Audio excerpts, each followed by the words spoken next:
Welcome, everyone. Training camp is just around the corner, and we're here today to break it all down for you. From Drake Maye's development to previewing the position battles across the roster to the joint practices with the Commanders and the Vikings, we got it all covered. And guys, let's start with Drake Maye. I think that's probably the most important piece for this franchise. We saw some development from him over the course of OTAs. What do you want to see from him, Paul, as we get into training camp? A continuation of what I think I saw from him during the spring. It's probably the single best thing that I felt coming out of all the spring camps was just his overall comfort level, his demeanor. I thought he was carrying himself like the guy, like the man. You know, that we all want him to be the franchise quarterback. We all think that position is taken care of for at least the next decade. I thought there was a comfort level in the offense with he and Josh McDaniels. I'm not telling you that the performance was great, but I just want to see a continuation of that comfort level and his leadership sort of continuing to emerge. Yeah, specific to the scheme, what are you looking for from Drake? Oh, I agree with Paul wholeheartedly. That's the most important thing. His timing, his rhythm, his confidence within the scheme. But I'm excited to see how they continue to expand on some of the elements with Drake Maye in terms of his mobility. How are they going to use him as a runner? How are they going to move the pocket maybe a little bit more than what we've seen Josh McDaniels do in the past? So are they going to incorporate more bootlegs, design quarterback runs, things of that nature? Because I think at this point, hopefully we're past the point of like intro level to Josh McDaniels' offense, and we can start to get to the graduate level where you're adding some of these wrinkles and fun things that they're going to do schematically, because we're beyond just the base install of the offense that they did in the spring. So that was the most encouraging thing to me was, as Paul said, Drake Maye's grown comfort level within the scheme during the spring, but also it felt like they were pretty far along with their installation, which should allow them to start doing some of the fun stuff. Guys, last year we had the Philadelphia Eagles come onto these practice fields for some joint practices, and it did not go well for the Patriots. It felt a little bit like a reality check. This year they've got two sets of joint practices against two quarterbacks that were drafted last year like Drake Maye was, two up-and-coming teams, two playoff teams, two teams that have some buzz. First, we're going to get to see the Washington Commanders here. We know what Jaden Daniels did last year, outstanding rookie season for him. And then Minnesota, J.J. McCarthy out last year. Sam Darnold did really well under Kevin O'Connell and that offense. He's got a lot of weapons. What do you think we can learn from these joint practices, Paul? To me, those are the best days of camp, getting to see really some real action. Didn't go great last year, but it'll be a good opportunity for this team. I would agree that they're the best days of camp, and I don't really think there's much of an argument against that. But in terms of what you can see, we'll take them individually. Start with Washington.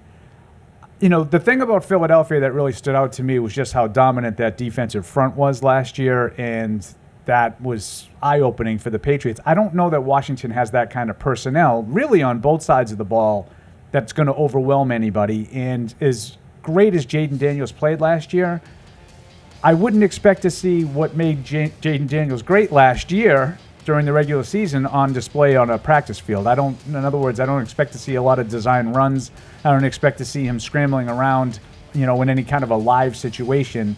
And that, not that he wasn't a great passer as a rookie, but I don't know if you're going to get the same kind of test of facing him in a real game on the practice field. At least if I were Dan Quinn in Washington, I would certainly make sure that doesn't happen.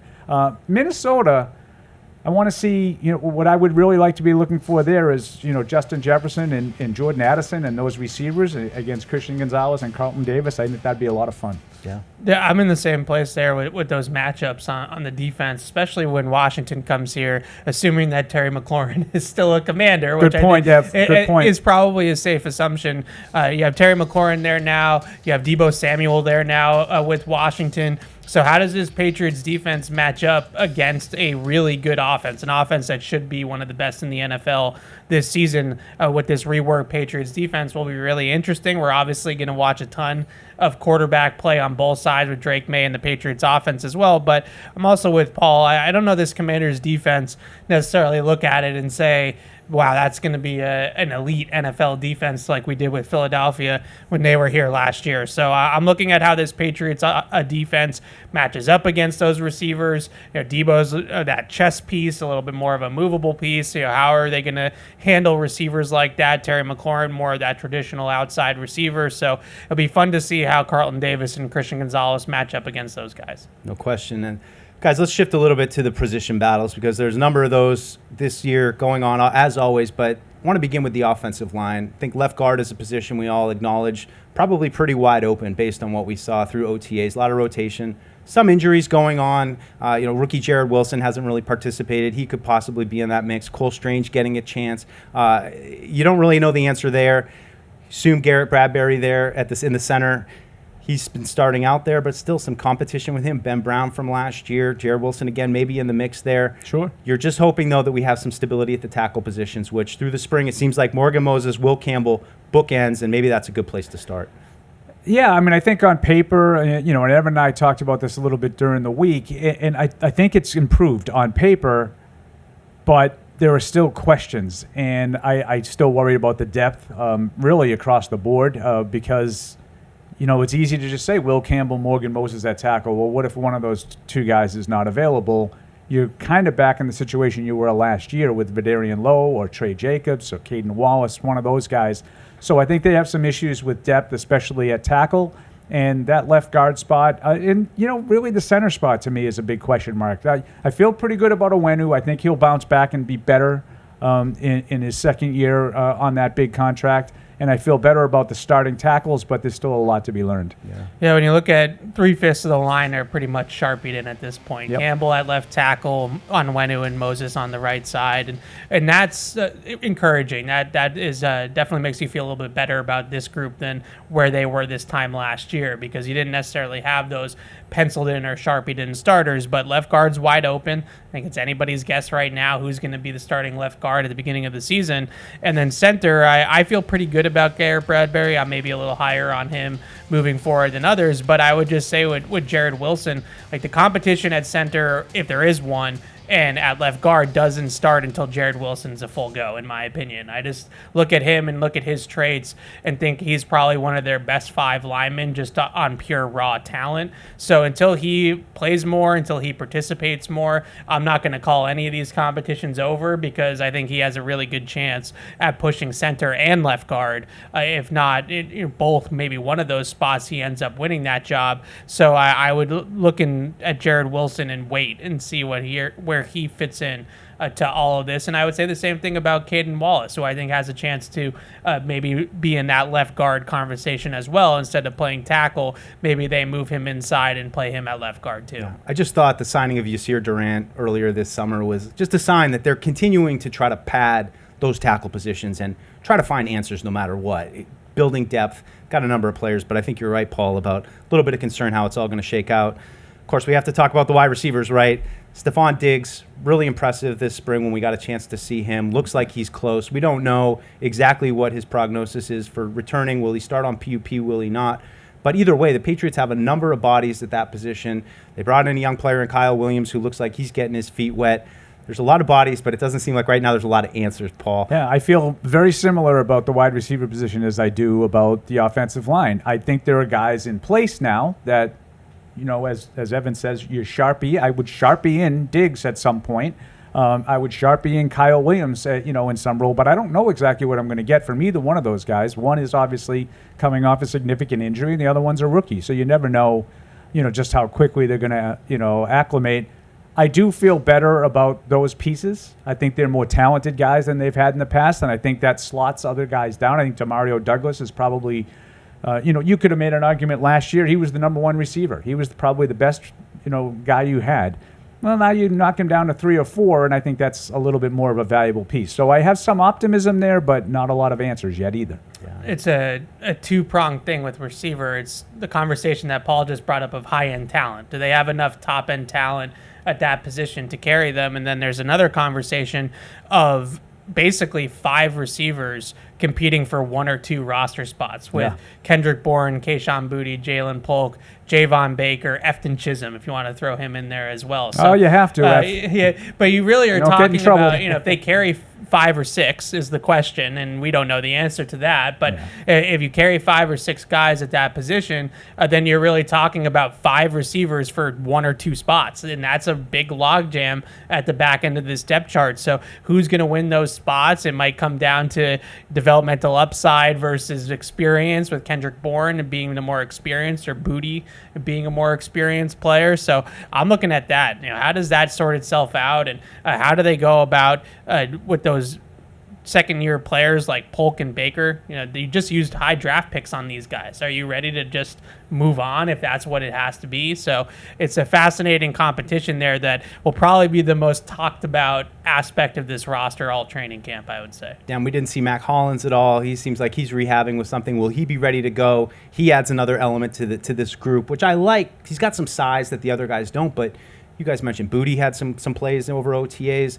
Kendrick Bourne had some plays. Pop Douglas was very active. So it seems like a lot of these guys are starting to make a case early on as we get ready for training camp. Can't believe I'm saving defense for the last. You know me, I would have put that first, but he's a defensive guy. I don't know if you know that. But plenty of position battles across the defense too. Largely remade defense. You mentioned Carlton Davis at the top, brought in joint practices, somebody to watch. But for me, it all starts around Christian Barmore and Milton Williams up front. Christian Barmore looks like he's okay. We'll see how that goes, but it seems like all signs are pointing to him being back from the blood clots. It all starts with those two guys. After that, along the defensive line, I'm not really sure exactly other defensive tackles, but I look for those guys to kind of set the tone and be the key pieces where it all starts. But I think defensive tackle is a position of battles. At defensive end, you could use some depth as well. So I love the improvements defensively on paper. Spillane, Landry, those guys will help as well. We talked about Davis and Williams. They added a lot of starters on defense. I think they're upgrades over the guys. I keep saying the same phrase, over the guys they replaced. In terms of concerns, I would say mildly, I can't believe I'm going to say this because I'm generally a run the ball on your own time kind of a guy. But run defense I think would be a little bit of a concern. They're going to be, by all accounts, changing to a little bit more of an aggressive, upfield kind of style. Sometimes that leads to cracks in your run defense. I think Barmore and Williams are not necessarily known as run stoppers to begin with. So I look for a guy like maybe Kairis Tonga to play a good role. They're going to need one of these sort of traditional, again, the guys that I don't generally concern myself with. Now all of a sudden I'm looking around saying they don't really have any of those guys. So minor concern, small C concern, run defense. It's hard to evaluate in OTAs too. Joshua Farmer, intriguing piece of the puzzle. Not based on as well. anything I saw in the spring. Yeah, I'm just saying that's one piece down of the it. road.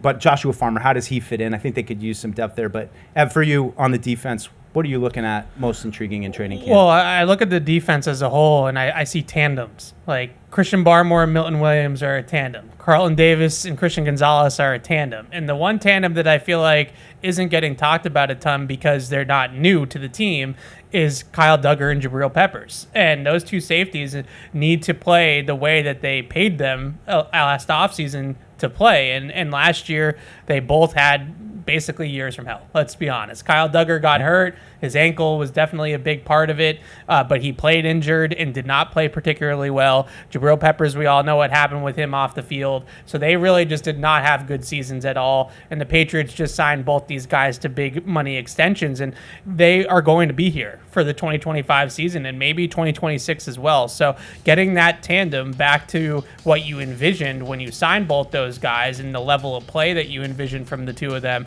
is really, really big. And how can you complement them better? Maybe it's Craig Woodson, the rookie fourth-round pick for the Patriots, coming in and playing a little bit more of a center field or a free safety kind of role to allow those guys to play in their hot spots closer to the line of scrimmage. But you have a lot of money invested in those two. They are right now your starting safeties, and they have to play like it. I like Evan's point there, too, because that sort of alleviates some of my concern, my small C concern about the run defense. These are two safeties that are very well versed in playing at or around the line of scrimmage. They're good physical run support kind of players. Maybe that's how you augment the athleticism and pass rush ability you have with Williams and Barmore, and then you have more physical safeties to help out in the run. Guys, I got to throw it in last. We got another kicker competition this summer. We got to mention it. Andy Borregales, the rookie, coming in, probably going to, but it was neck and neck in OTAs, but let's just mention it. Parker Romo's been here, but we're probably going to be the rookie as well as a rookie long snapper. So maybe, Evan, even if it isn't a competition, it's an adjustment with some rookies in the operation. I would say the rookie was clearly better in the spring. Now, I know they have a million attempts that we don't see, but, the stupid 4 or 5 that we chart at the end, the rookie was basically perfect, and the other guy missed at least one pretty much every day. So if you're just judging on the spring, Edge, Borregales. Correct. Yeah. I want to make sure I say it right. Andy. I know it's Andy.